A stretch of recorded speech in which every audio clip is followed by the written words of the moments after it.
clase donde se está resumiendo demasiado todo lo que son los otros antibióticos. Entonces, por favor, si tienen dudas, busquen esos libros.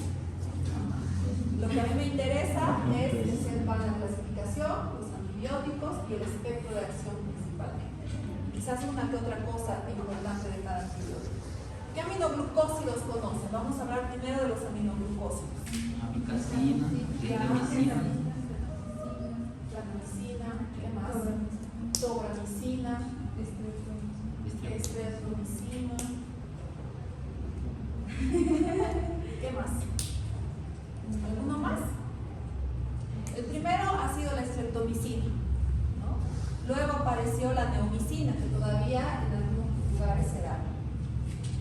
A partir de esta la paramomicina, apareció la canamicina, de donde derivó la amicacina, que es de las que más utilizamos, la tobramicina, que hay para vía tópica, la gentamicina, a partir de la cual se obtuvo otras que son para vía tópica, como la metilmicina. De acá las que tenemos son la neomicina, las que se utilizan, neomicina, amicacina, tobramicina. ¿Y para qué se utiliza la estreptomicina? Porque no la damos para infecciones antibacterianas, no la vamos a dar para una infección urinaria. ¿En qué casos? ¿En qué han visto el nombre de estreptomicina?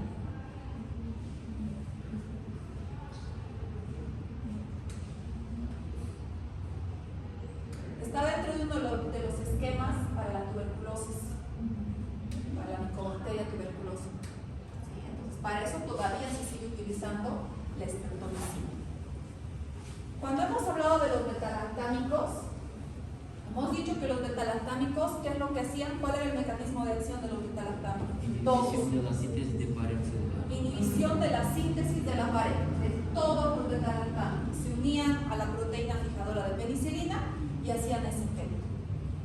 Los aminoglucósidos tienen otro mecanismo de acción. Estos inhiben o alteran la síntesis proteica. En este caso, los aminoglucósidos se unen a la porción 30S ribosómica, ¿no? Y de esta forma van a inhibir o van a alterar la síntesis de proteínas. Y también tienen, dice, un mecanismo bactericida que no se conoce hasta ahora, ¿no? Que no lo han descubierto. Rápidamente recordemos cómo se sintetizan las proteínas. Las proteínas se tienen que sintetizar a partir del DNA, ¿verdad? El DNA se transcribe ¿a qué? ¿A qué? A ARN mensajero. ¿Dónde llega el ARN mensajero? ¿O qué pasa después?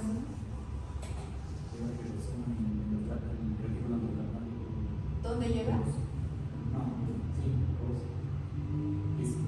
El retículo endoplásmico, ¿de qué se encarga? Del ensamblaje de proteínas. Ahí no se crean las proteínas, se ensamblan para formar compuestos más grandes y luego pasa al aparato de Golgi, ¿no? Y el aparato de Golgi, ¿de qué se encarga? De transportar, ¿no? Como vacuolas para sacarlas, pero no es en el retículo endoplasmático. ¿A dónde va? Esto es básico, esto es de citología. ¿Qué lleva? A ver, ¿dónde va el ARN mensajero? ¿Cuántos tipos de ARN conocen? ¿ARN qué? Mensajero, luego. ¿Por qué se llama ARN ribosómico? Porque va a los ribosomas. Ahí es donde se producen se lee el ARN mensajero y se traduce en la formación de aminoácidos, ¿sí o no? Y ahora sí, los aminoácidos, una vez que se van sintetizando, empiezan a unirse, ¿no? Uno tras otro por transmetilación, y ahí sí forman una proteína. Y esa proteína, tal vez después vayas, es así, al retículo endoplasmático.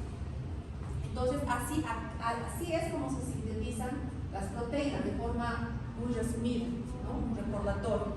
¿Qué es lo que hace los aminoglucósidos? Los aminoglucósidos dice que se unen a la porción 30S. y de esta forma alteran o bloquean la síntesis de proteínas. Y sale una proteína alterada y de esa forma se afecta toda la vida de la bacteria. Ese es un mecanismo de acción.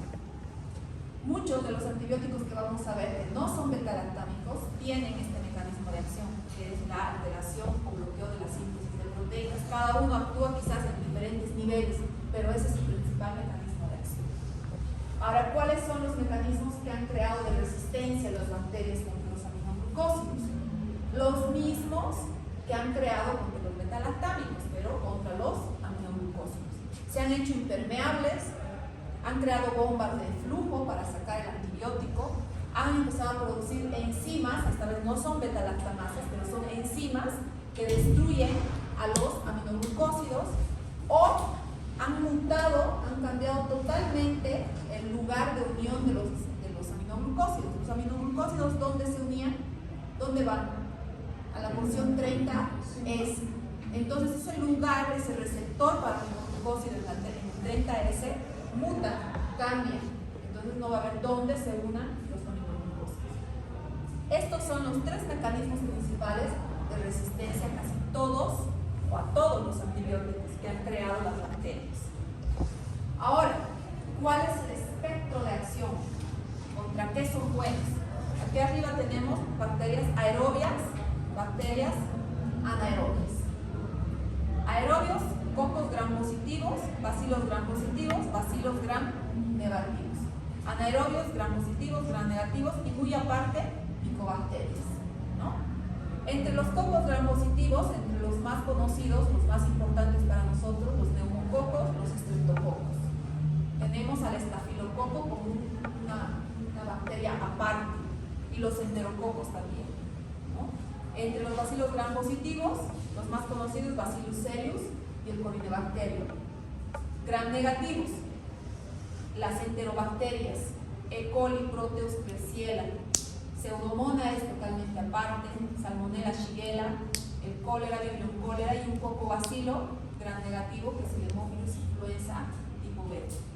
Y los anaerobios que cuando hagan su tablita que les he dicho que se hagan, van a saber, ¿no? ¿Contra qué? ¿Cuál es el espectro de los aminoglucósidos? Vean, principalmente se utiliza para los estafilococos, ¿no? Tiene, tal vez no excelente ni de elección, pero tiene buena o muy buena acción contra los estafilococos. Es de elección para la E. coli, Proteus, Klebsiella.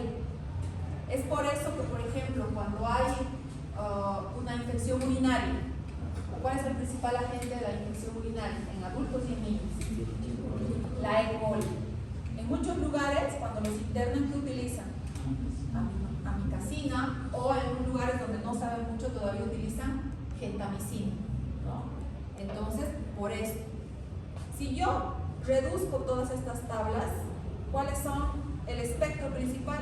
Estafilococos, para eso voy a utilizar aminoglucósidos, para estas enterobacterias, para las pseudomonas, siempre y cuando la utilice con algo más para que haga sinergia, ¿no? Pero sí me sirve. Y para las micobacterias, en este caso solo la streptomicina, ¿no? Ese es el espectro entonces. Pero ¿por qué hay que tener mucho cuidado con los aminoglucósidos? Por la toxicidad que tienen. Son nefrotóxicos y ototóxicos. La nefrotoxicidad es reversible, en cambio la ototoxicidad es irreversible. Por eso hay que tener mucho cuidado en el uso de los aminoglucósidos, ¿no? No hay que usarlos de forma repetida. Además que el aminoglucósido más nefrotóxico y ototóxico es la gentamicina. Si comparamos gentamicina con amikacina, ¿sí? El más tóxico va a ser la gentamicina. Entonces, eso en relación a los aminoglucósidos. ¿Cuál habría sido el espectro de acción? Gram positivo y gram negativo de virus. No, gram positivo de virus. ¿Pero cuáles? E. coli, esos son los gram negativos. Estafilococo y ¿qué más? Y micobacteria. Vean que sirve para muchas cosas, pero su uso es solo en algunos casos, ¿no? Otro antibiótico es el cloranfenicol. El cloranfenicol se utilizaba mucho hace muchos años, pero se ha sacado del comercio por vía endovenosa y actualmente solo hay vía tópica. Se utilizaba mucho porque tenía un amplio espectro de acción, tenía excelente penetración a líquidos cefalorraquídeos, se utilizaba mucho en las meningitis, alcanzaba una concentración en líquido cerebral mayor al 1000%. Sin embargo, era glucuronizado en el hígado y eliminado por el riñón y a veces creaba metabolitos tóxicos, ¿no? Y actualmente ya no se utiliza por sus efectos secundarios. ¿Qué hace el cloranfenicol? También altera la síntesis de proteínas. En este caso, el cloranfenicol se une a la altera la transducción, ¿no? O sea, la unión de los aminoácidos a este nivel estructural. Y de esta forma inhibe la síntesis o altera la síntesis de proteínas. Pero en resumen, su mecanismo de acción es inhibición o alteración en la síntesis de proteínas. Los mecanismos de resistencia, los mismos, impermeabilidad y flujo. En este caso, enzimas que acetilan al cloranfenicol y de esta forma lo destruyen, y alteración del sitio de unión, ¿no? O sea, son los mismos tres mecanismos de acción o de resistencia. Y este es el espectro. Acá tienen las mismas bacterias que hace un momento, ¿no? Vean, en este caso, este sí me servía contra neumococos, estreptococos.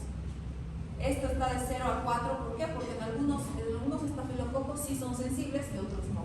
O sea, se podía utilizar siempre y cuando había un antibiograma que diga que sí sirve. Excelente contra bacilos gram positivos, ¿no? Corynebacterium, Serius. Y en estas otras bacterias o bacilos gram negativos, Shigella, Salmonella, cólera, hemófilos influenza. Se utilizaba muchísimo en las fiebres tifoideas o Salmonella typhi. Se utilizó mucho en las epidemias de cólera y en las meningitis por hemófilos influenza tipo B.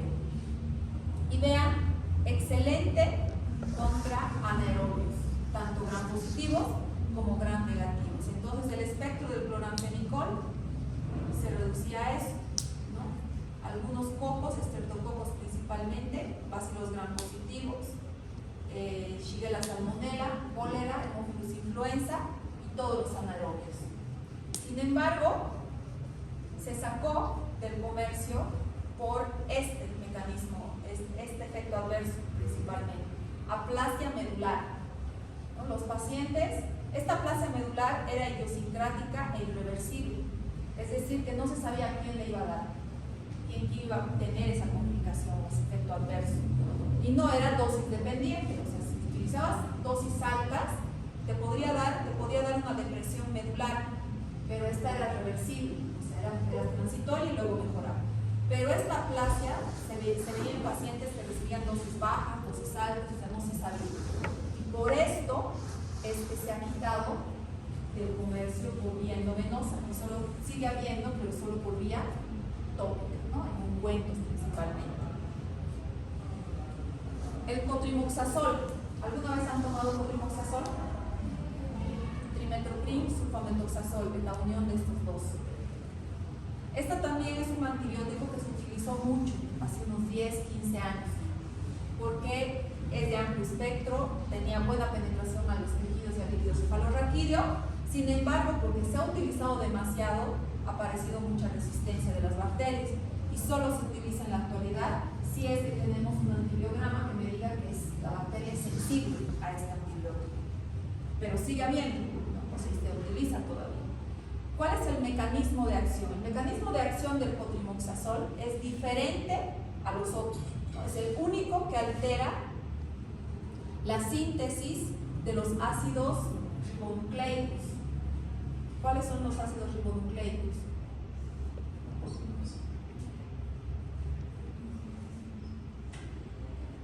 ¿Para qué son útiles los ácidos ribonucleicos? ¿Dónde están? Seguro han escuchado ese nombre, pero no se acuerdan dónde. El ADN y el ARN, ¿por qué está formado? Ahí, ¿no? Para la formación de, ¿se acuerdan? Purinas, piridinas, y en el caso del ADN eran, no, del ARN era, ¿no? Había una diferencia en una de esas. Pero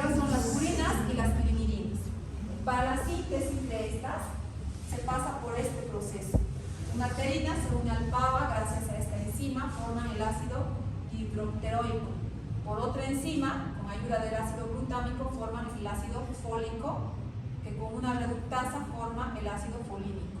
El ácido folínico es la base para la formación de las purinas, las pirimidinas, y en sí, si nos vamos más adelante, si no hay pirimidinas, no hay purinas, no hay síntesis de proteínas, no hay aminoácidos, ¿no? Entonces, alteran la síntesis de ADN, ARN y la síntesis de proteínas. ¿Y dónde actúan? Las sulfas actúan en esta primera enzima y el trimetoprim actúa en esta segunda. Entonces vean que actúan en un mismo ciclo enzimático, pero en diferentes niveles. Por eso hacen sinergia entre los dos y se ha unido a los dos para hacer el medicamento que se llama cotrimoxazol.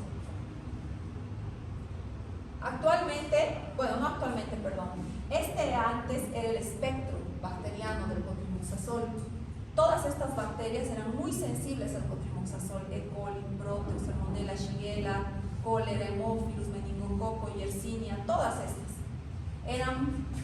no eran tan sensibles, las que vemos acá, y aquellas del fondo, las micobacterias, Treponema, Pseudomonas y Uroplasma, eran totalmente resistentes al cotrimoxazol. Actualmente todavía se puede usar contra la E. coli, contra el Proteus, Salmonella, Shigella, cólera, Haemophilus, contra todos estos, siempre y cuando tengamos la sensibilidad confirmada, ¿no? O a veces ya hemos utilizado todos los antibióticos y terminamos utilizando el cotrimoxazol y resulta, ¿no? Porque así como se ha utilizado demasiado antes, se ha dejado de utilizar. Y como se ha dejado de utilizar, muchas bacterias han perdido esa resistencia, ¿no? Se han olvidado de hacer resistencia al cotrimoxazol y les sirve. ¿Qué macrólidos conocen?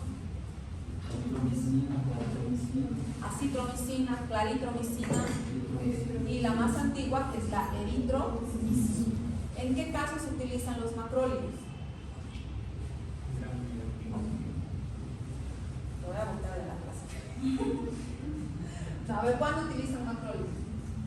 Los macrólidos no sirven para gran medalla. Eso, por eso se les acordará. ¿Pero qué era positivo? Anaerobios, cocos, gram positivos. ¿Qué más? ¿Cuándo está indicado? ¿Cuál es la indicación que quiero que se quede en su cabeza? Lo que es pregunta de examen.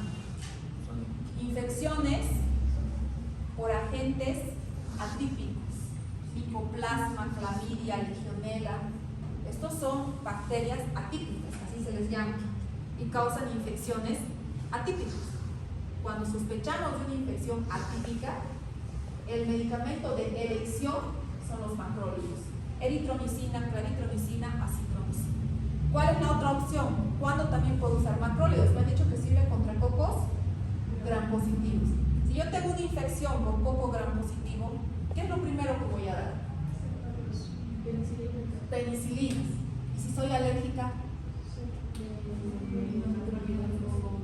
macrólidos, porque es muy probable que si soy muy alérgica también sea alérgica a las cefalosporinas y a todos los beta-lactámicos. Entonces es una opción, una alternativa para pacientes alérgicos a la penicilina.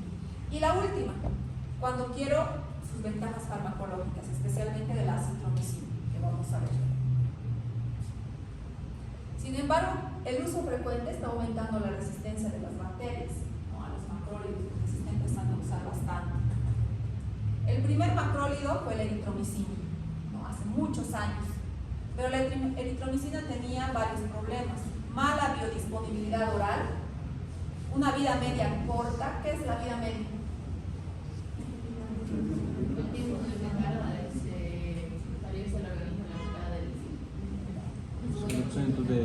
Es el tiempo que demora el medicamento en eliminarse en un 50%.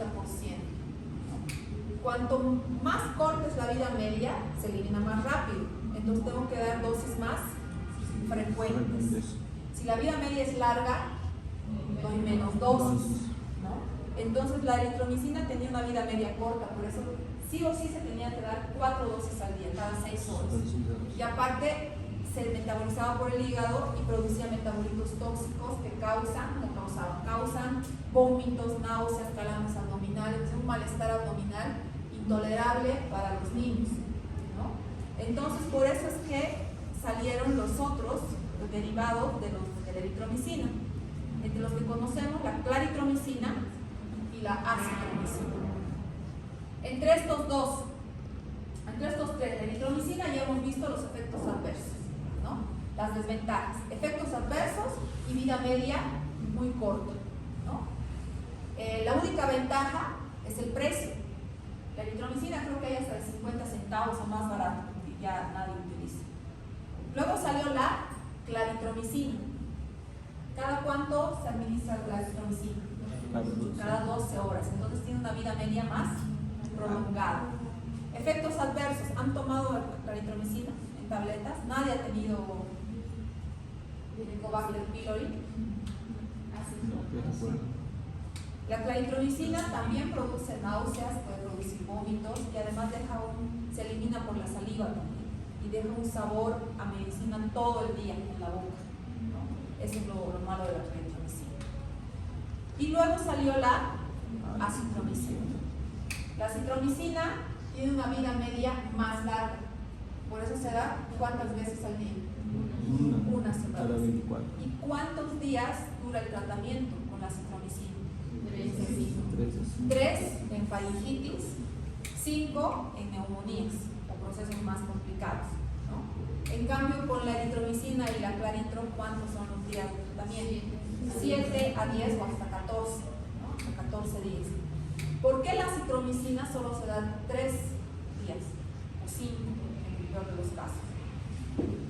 Porque la acitromicina tiene la cualidad de que una vez que ingresa al organismo, se ingresa dentro de las células, se deposita en las células, se vuelve intracelular y se va liberando lentamente. Por eso es que no quiere decir que solo 3 días yo voy a tener claritromicina en mi cuerpo. Tomo 3 días, sí, pero ahí ya he acumulado la acitromicina suficiente y en los siguientes días va a ir saliendo de la parte intracelular de forma lenta. O sea, voy a tener el medicamento todavía en la sangre, actuando. La única desventaja quizás es el precio, ¿no? Hay acitromicina barata, genérica, desde un boliviano, creo, unos 50, hasta las más caras que son 15 bolivianos cada tableta, ¿no? Esas son las ventajas y las desventajas de la acitromicina. Y por esas ventajas y desventajas es que nosotros utilizamos en los pacientes y también en nosotros mismos. Si yo me enfermo con una faringitis, yo que trabajo y que voy y vengo, no voy a estar con una amoxicilina 3 veces al día o 2 veces al día durante 10 días, que quizás ni voy a tomar, ¿no? Mejor tomo una acitromicina una vez al día durante 3 días y me olvido del tratamiento. Lo mismo a veces buscamos con los niños, ¿no? Un medicamento que va a tomar 3 veces al día es más difícil que lo tolere, que tome y que la mamá le dé el medicamento a que solo le dé una sola dosis y 3 días, ¿no? Esas son las ventajas. Entonces los niños, ¿cuál deben dar en lugar de la amoxicilina? Depende de qué infección estás buscando. Si es una faringitis, en las faringitis el medicamento de elección, ¿cuál es? Una penicilina natural o una aminohidroxipenicilina. Ese es el de elección, eso es lo que ustedes tienen que aprender. Pero una opción puede ser un macrolide. Una opción. ¿Acitromicina puede ser Sí. para los niños? Sí, se utiliza. Si estoy dando esta clase en pediatría es porque se utiliza en niños. Pensé que era para... Mecanismo de acción también altera la síntesis de proteínas. Este se une al 50S.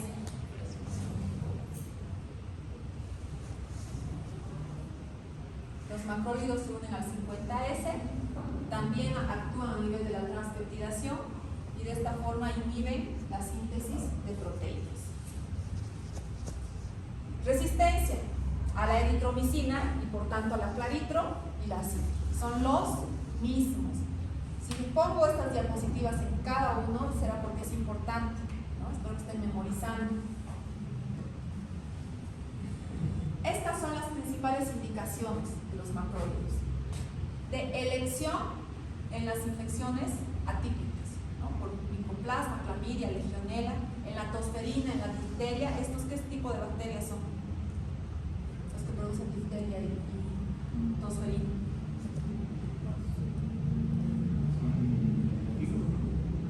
¿Qué? Streptococcus difteriae. Staphylococcus difteriae. ¿Qué son, pues? A ver, ¿quién produce la difteria? El Corynebacterium. ¿Quién produce la tosferina? La Bordetella pertussis. Y esas son bacilos gram positivos, ¿no? Esta es otra producida por otro tipo de Corynebacterium y el Campylobacter, que también es gram positivo, ¿no? Vean, entonces de elección. En estas ocasiones, mi primera elección va a ser un macrólido.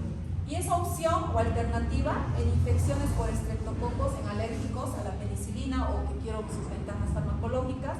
Infecciones por neumococos alérgicos a la penicilina es una opción en la sífilis, profilaxis de fiebre reumática.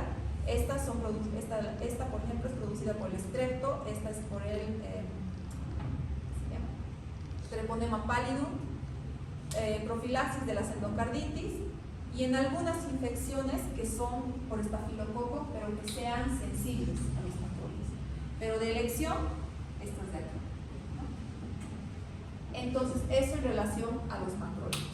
Ahora vamos a pasar a otro grupo que se llaman glincosaminas. ¿Cuál es el antibiótico que pertenece a este grupo? La clindamicina, ¿no? Es el que pertenece al grupo de las glincosaminas. El mecanismo de acción: interferencia y la transpeptidación, bloqueo y la elongación. En resumen, inhiben o alteran la síntesis de proteínas. Mecanismos de resistencia, ahí es donde actúan, ¿no? Mecanismos de resistencia a los mismos: invariabilidad de flujo, producción de enzimas que de alguna forma destruyen a la clindamicina, o alteración del sitio de unión. Esto de acá quiere decir concentración inhibitoria mínima. ¿Saben qué es la concentración inhibitoria mínima? Eso lleva en farmacología. A ver, concentración inhibitoria mínima. ¿A qué les suena? ¿Qué? O sea, Pero es la mínima, es lo mínimo que se necesita para que se inhiba el crecimiento de la bacteria, ¿no? Vean acá, esta es una concentración inhibitoria muy baja, que es muy probable que yo consiga dando el medicamento a las dosis que yo tengo que dar. Pero vean esta concentración inhibitoria, es demasiada alta. ¿Qué quiere decir? Que yo tendría que dar una dosis gigante, una dosis que no va dentro de la farmacocinética, farmacodinámica del antibiótico, ¿no? Además seguramente va a producir efectos adversos, etc. Si se fijan, ¿quiénes tienen concentraciones inhibitorias bajas? Estreptococos, los estáfilos. ¿Estos qué son?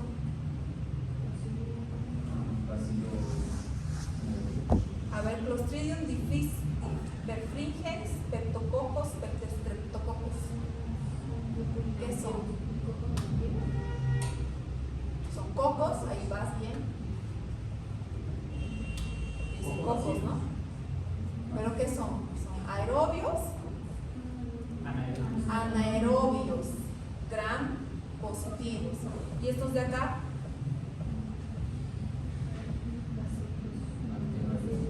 Son anaerobios, gram negativos. Entonces vean, concentraciones muy bajas.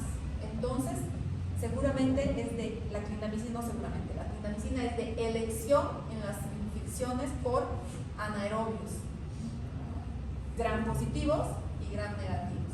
Y también me sirve en infecciones por cocos gram positivos. Estos son bacilos gram positivos, gram negativos, perdón, bacilos gram negativos.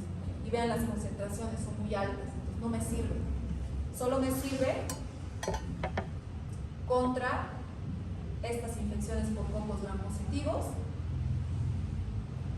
y los anaerobios gram positivos y gram negativos. Acá está como aparte el estafilococo aureus, porque hay muchos estafilococos que son muy sensibles a la clindamicina, entonces es una muy buena opción para utilizar en estas infecciones. Estos son los efectos adversos de la clindamicina. Como son y matan a los anaerobios, ¿dónde tenemos anaerobios nosotros? ¿Dónde? En la flora intestinal. ¿Qué tipo de anaerobios son esos? ¿Gram positivos o gram negativos? Gram negativos. ¿Dónde más hay anaerobios?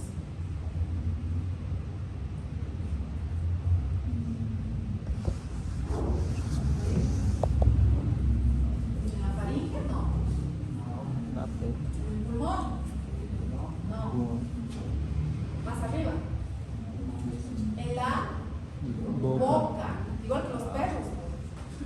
Pues en serio, los perros, ¿por qué se infectan las heridas? La boca del perro está llena de anaerobios, pero la boca del humano tiene mayor cantidad de anaerobios que la del perro, por si acaso. Una mordedura del humano es peor que una mordedura del perro para la infección, porque está llena de anaerobios. Pero son anaerobios gram positivos.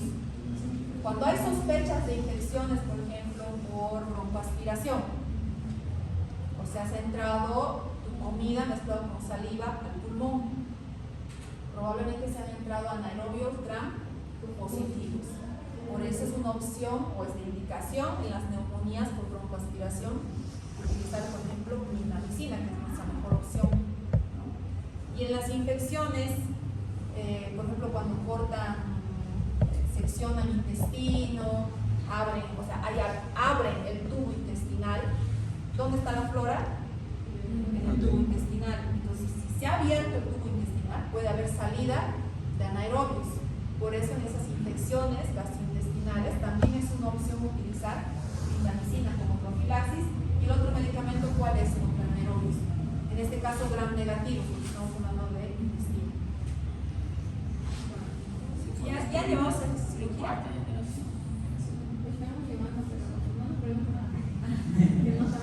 Es que no saben. El metronidazol.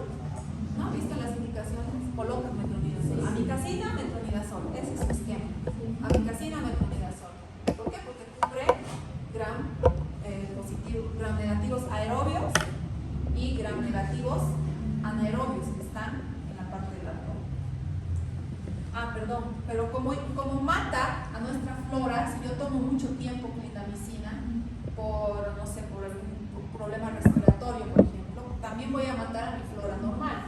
Entonces, el efecto adverso más frecuente es la diarrea por disbacteriosis, porque he matado mi flora normal. Ese es el más frecuente y también la alergia.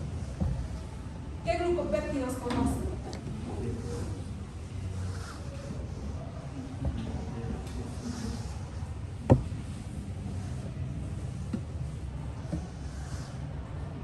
Bueno, el único glucopéptido que se conoce en Bolivia. Vancomicina. Muy bien. ¿Eres el que más sabe de antibióticos? ¿Cuántos? Entonces, la vancomicina, ¿no? Y otros que no tenemos, nosotros por lo menos, ¿no? El coplanin, televancin, dalavancin, oricavancin y todos estos. Pero el único que le contamos nosotros es la vancomicina. Solo disponemos de vancomicina, pero hay otros que tienen excelentes cualidades, pero no tenemos. Principalmente para gram positivos, o no principalmente, son antibióticos para gram positivos, no sirve para gram negativos, los glucopéptidos. Pero la vancomicina, los glucopéptidos, solo están indicados en casos especiales, tienen indicaciones especiales. No voy a utilizar una vancomicina para una faringoamigdalitis, ¿no? Cuando le puedo dar una penicilina natural. Este es el mecanismo de acción. Vean, actúan en la síntesis de la pared, alterando la síntesis de la pared, alteran la permeabilidad de la membrana de las bacterias y además la síntesis de ARN.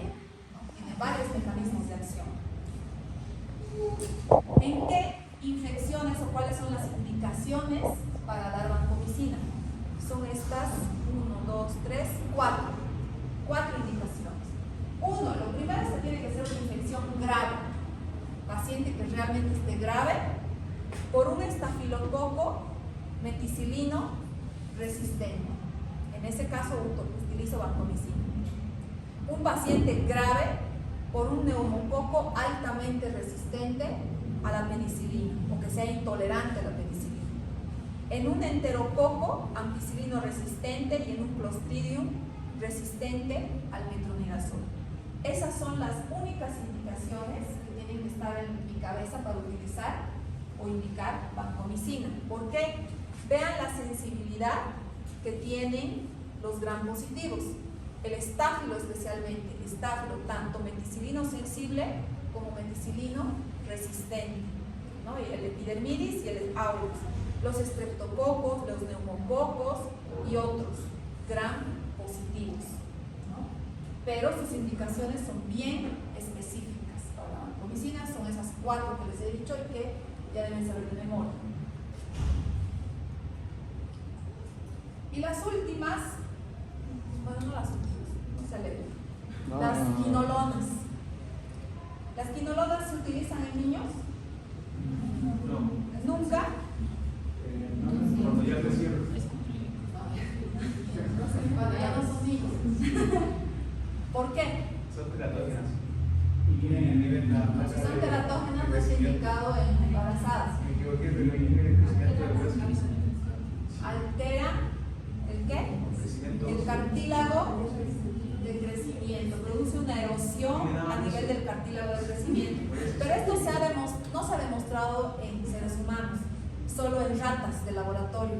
Se ha visto que produce erosión en el cartílago de crecimiento. Es por eso que lo ideal es no utilizar, porque no sabemos, ¿no? A correr ese riesgo es mejor no utilizar, pero si realmente es muy necesario, y la bacteria, por ejemplo, es muy sensible a esta quinolona y el paciente está mal, entonces en ese caso es mejor, es más el beneficio que el riesgo, ¿verdad? Entonces en ese caso utilizo.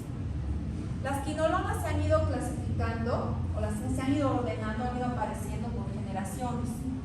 Las primeras en aparecer de primera generación, la primera ha sido el ácido nalidícico, que todavía hay, ¿no? para la venta. El ácido nalidícico solo servía para bacterias gram negativas. Además que solo se daba por vía oral. Y si se daba por vía oral, solo me servía. ¿Dónde hay bacterias gram negativas? ¿Qué infecciones se producen por bacterias gram negativas? Infecciones gastrointestinales y infecciones urinarias. O sea, eran infecciones muy localizadas, porque se daban por vía oral, ¿no? Entonces, solo en infecciones urinarias y gastrointestinales. Vean que era muy reducido el uso, o sea, no se podía utilizar en muchas cosas. Pero aparecieron las de segunda generación. Acá están las que conocemos, ciprofloxacino y levofloxacino. Y mejoraron las de segunda generación. Para empezar, tienen las mismas cualidades que la anterior.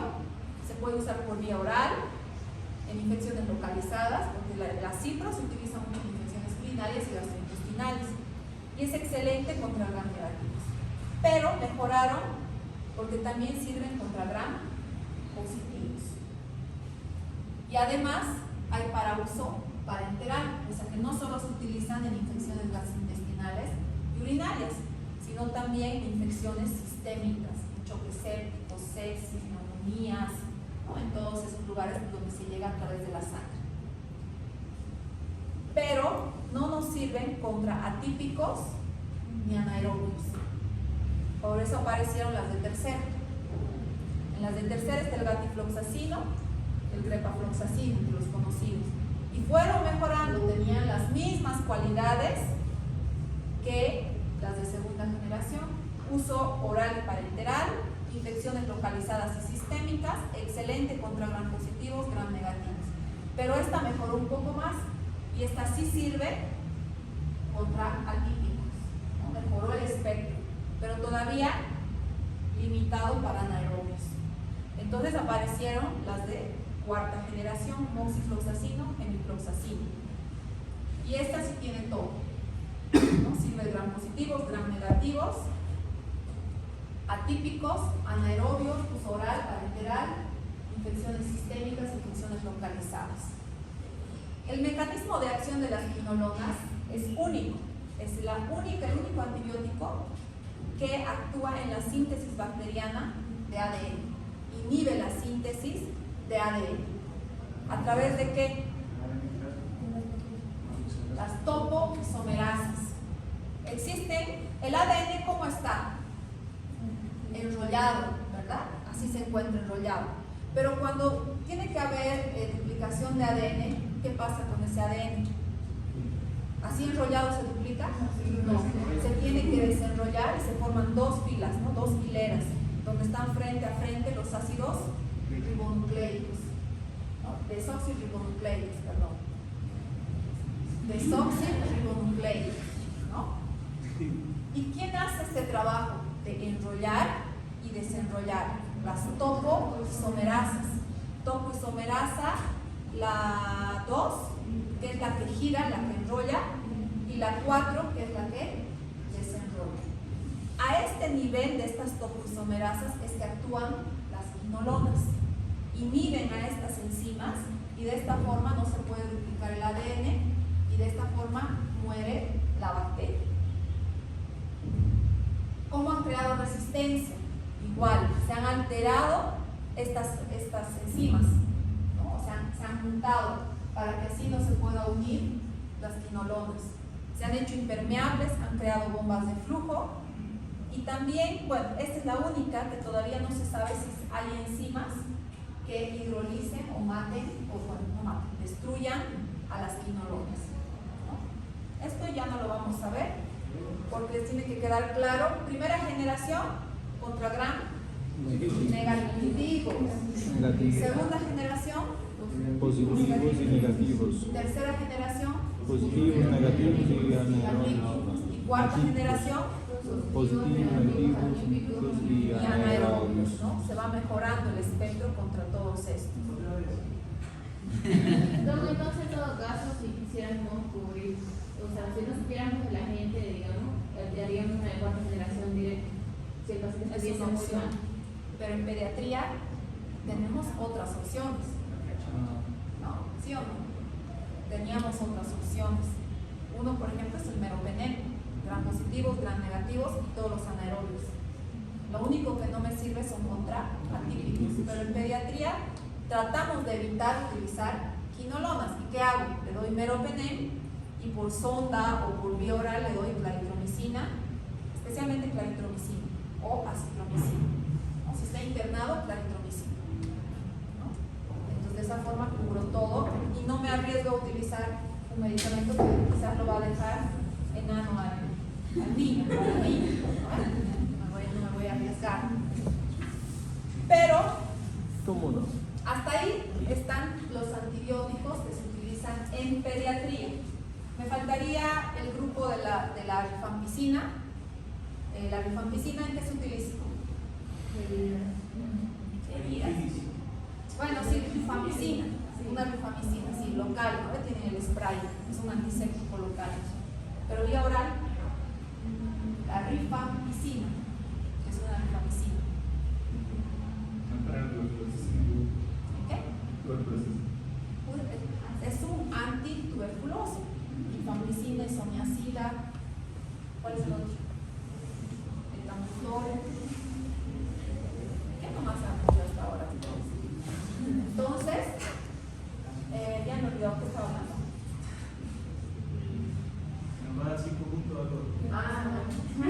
Me faltaba eso, hablar de la rifampicina. La rifampicina solo se utiliza en la tuberculosis y se podría utilizar en infecciones, pero siempre se utiliza con otro medicamento, siempre, porque tiene excelente efecto. ¿Y por qué se utiliza en algunas infecciones o excepcionalmente? Porque las bacterias mutan muy rápido, crean resistencia demasiado rápido. Y como es un medicamento contra la tuberculosis, se guarda ese medicamento para eso, ¿no? Por eso no se utiliza. Otro antibiótico otros antibióticos son las tetraciclinas, que no se utilizan en pediatría, ¿no? Es decir, están prohibidas en el pediatría. ¿Esas son teratógenas? Los niños no se embarazan, pero no se utilizan. No son también teratógenas. Las tetraciclinas, las quinolonas son teratógenas. Se cree que son teratógenas porque afectan el DNA de las bacterias.